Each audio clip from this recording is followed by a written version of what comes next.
Gurba, saatii yoona isa turtee sitti dhiya dhufte. Natti dukkanoom naanan dhufe. Mucaan naa yoo mala bitatte si wayya. Faazarani qarshiin qabu qarshii qabaatte hatumti naa bitika.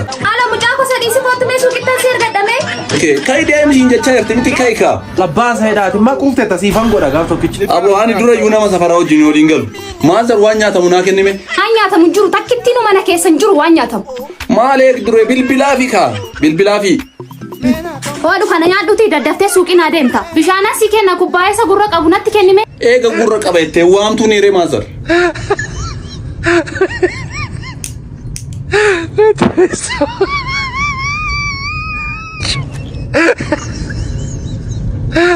Malabbaa keetiin biddeen gadi garagarashitee nyaatta. Maazar osoo iji kun qixxeen alaalu akkamitti nyaadhare.